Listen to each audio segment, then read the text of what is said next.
جن کو تخت حکومت پہ بیٹھتے تھے اور ان کا تخت کو سونے زبرجد کا نہیں تھا، مسجد نبوی کی چٹائی تھی، اور سارا دن وہاں بیٹھ کے لوگوں کی باتیں سنتے، اور جب رات کے اندھیرے گہرے ہوتے عمر بھیس بدل کے مدینے کی گلیوں کا گشت کرتے۔ کہا تمہارے گھر سے دھواں نکل رہا ہے اور بچے رو رہے ہیں، ان کو کھانا کیوں نہیں دیتی؟ کہنے لگی عمر کی جان کو رو رہی ہیں۔ عمر کے گھونسلے سے زمین نکل گئی۔ کہا کیا ہوا؟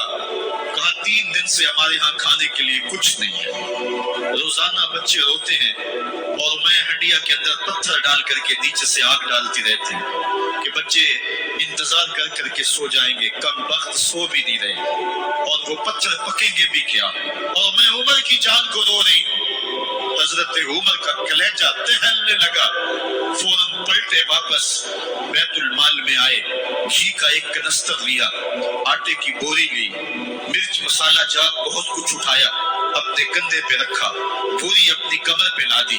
عمر بیت المال سے نکلے تو آپ کے خادم اسلم نے دیکھ لیا، آگے بڑھا، کہا میرے آقا میں اٹھاتا ہوں۔ عمر کی آنکھوں میں آنسو ہے۔ کہا اسلم قیامت کے دن میرا بوجھ اٹھا لو گے؟ کہا قیامت کے دن تو اپنا اپنا بوجھ اٹھانا پڑے گا۔ کہا عمر کو آج اپنا ہی اٹھانے دو۔ حضرت عمر وہ گھی کا کنستر اور وہ آٹے کی بوری سر پہ اٹھائے ہیں اور اس خاتون کے گھر جاتے اور دستک دیتے ہیں۔ وہ جب دیکھتی ہے اس کی جان میں جان آ جاتی ہے۔ کہا جلدی جلدی آٹا گوندو، اور عمر سبزی کاٹنے لگ جاتے ہیں۔ حضرت عمر رضی اللہ تعالی عنہ سبزی تیار کر دیتے، ادھر آٹا گند جاتا ہے، اور پھر اوپر چولہا رکھا جاتا ہے، چولہے کے اندر آگ رکھی جاتی ہے، وہ کھانا پکانے لگتی ہے، آگ بجھتی ہے۔ تاریخ نے لکھا ہے آگ بجھنے لگتی ہے، عمر جھک کر کے پھونکے مارتا ہے، عمر جھک جھک کے پھونکے مارتا ہے۔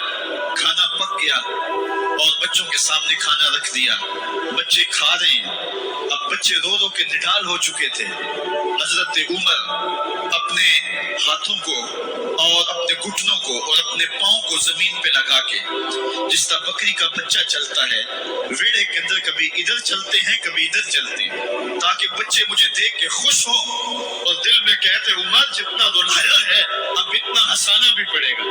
تو کبھی عمر امیر المومنین، یہ میں کسی آج کے جو ہے وہ لوگوں کے ووٹوں پہ منتخب ہونے والے حکمران کی کہانی نہیں سنا رہا، میں اس عمر کی کہانی سنا رہا ہوں جو 23 لاکھ مربع میل کا حکمران ہے، آدھی دنیا کا بادشاہ ہے۔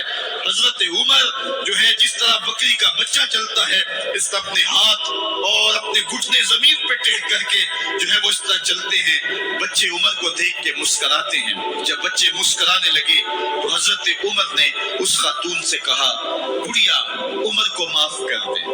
اس نے کہا تو اتنی ہمدردی کیوں کرتا ہے؟ کہا عمر بیچارہ بڑا پھنسا ہوا ہے، فکر ہے اس کو یرموک و فسطاط و حلوان کی، جب فتح ہے مصر تو تیاری ہے ایران کی، آتے جاتے وفد سے ملاقات بھی کرتا ہوگا اور شب کو معلوم حالات بھی کرتا ہوگا، کانٹوں میں الجھی ہوئی بیچارے کی جان ہے، نیند اس کو بھی آتی ہے آخر وہ انسان ہے، میری بہن عمر کو معاف کر دے۔ اس نے کہا نانا عمر کی بات میرے سامنے نہ کر، قیامت کا دن ہوگا، عمر کا گریبان ہوگا اور میرا ہاتھ ہوگا۔ جب اس نے یہ بات کہی تو عمر برداشت نہ کر سکے، بچوں کی طرح بلک بلک کر رونے لگے۔ کہا وہ بد نصیب عمر تیرے سامنے ہے، آج ہی کہنا جو کہنا ہے، قیامت کے دن مجھے معاف رکھنا۔ اس نے کہا تو عمر ہے؟ کہا بد نصیب عمر تیرے سامنے کھڑا ہوں۔ میرے عمر کہتے ہیں اگر دجلہ کے کنارے ایک بکری کا بچہ بھی پیاسا مر گیا، اس کا حساب بھی عمر سے لیا جائے گا۔ حضرت عمر نکلے یروشلم میں، ایک اونٹ ہے ایک غلام ہے، کبھی وہ سوار ہوتا ہے کبھی آپ باری مقرر کی ہے۔ جب قریب پہنچے یروشلم کے تو عمر کی باری نکیل پکڑ دی اور غلام کی باری اوپر سوار ہونے کی آ گئی۔ غلام نے کہا آقا میں مرضی سے اپنی باری چھوڑتا ہوں، آپ آ جائیں، دشمنوں کے مفتوحہ علاقے میں آ رہے ہیں، تازہ تازہ علاقہ فتح ہوا ہے، اسلام کی شان و شوکت ظاہر ہو۔